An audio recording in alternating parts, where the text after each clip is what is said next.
most accurate. Now your TV5 First Alert forecast.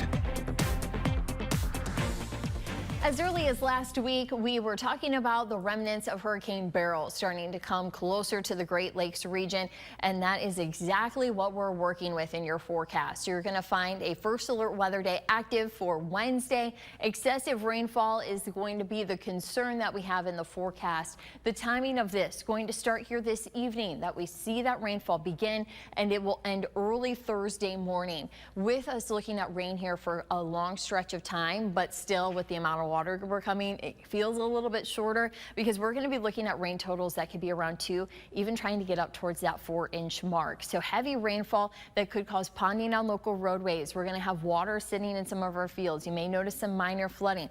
Also, check your sump pump in the basement. If you notice in the spring when we have runoff and we typically have a little more water in those areas that maybe have some trouble, or if you notice your basement has trouble, this is going to be very similar to that setup, just because we're going to have so much water and we're going to have to go and have it go somewhere. So that's going to be the tricky part here, is figuring out where to put that water. So with the hour-by-hour conditions, you can see here at lunchtime we have a few breaks in the clouds, but you can already see some of those higher level clouds are going to start to push further north, and then thicker clouds will fill in the rest. So by 5 o'clock, we have rainfall off towards our south. Not really a lot coming into mid-Michigan, but I'm starting the window at 5 o'clock for Owasso, Flint, Lapeer, for you to start to be seeing some of that rainfall. At least a few showers. We'll see towards 7 o'clock. We get a little bit closer to the Tri-Cities, kind of coming up into the thumb, but it's really once the rainfall pushes north around midnight, we're going to have the steady rainfall while a lot of us are sleeping. So if you hear the rain, pretty light sleeper, anticipate hearing this heavy rainfall.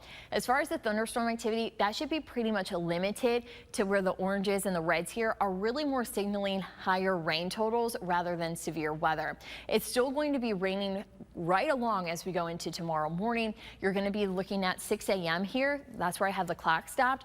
That is going to be, of course, the time when you're getting ready for work or you're hitting the roadways. So this is where I want you to be giving yourself a few extra minutes. We don't want you speeding and have there be ponding on local roadways and have that slow you down. So give yourself some extra time to get out the door, hit those roadways. You will find though that they are going to be soggy. If you do find some water sitting in the road, just turn around. No reason to drive through it. You don't know what's underneath that water or what's happened overnight. And so just give yourself some time to do that morning commute to be on the safe side. You'll find as we go towards 10 o'clock, this is kind of our pivot point in the system.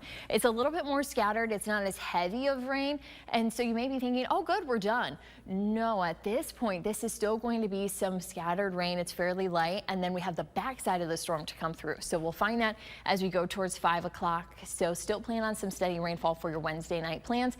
Thankfully for Thursday morning, we already start to see it clearing out pretty close to sunrise. As far as the rain totals, you're going to find the further south you are, the heavier the rain. So Sandusky, Lapeer, Flint, we're going to be looking at about that 3-inch mark, getting closer to that 4-inch mark for some of us. Into Owasso, you can still see though the southern half of Shiawassee County looking quite wet here. So the further north you go, you're going to find up into the Tri-Cities coming across the thumb. We're looking at about 1 inch to 2 inches.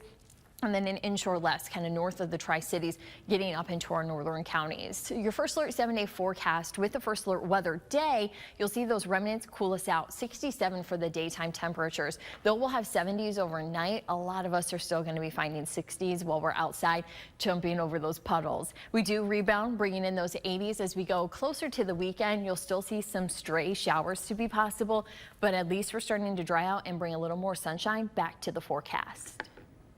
Stay with WNEM TV5 on air, on the go, and online for more news and weather updates.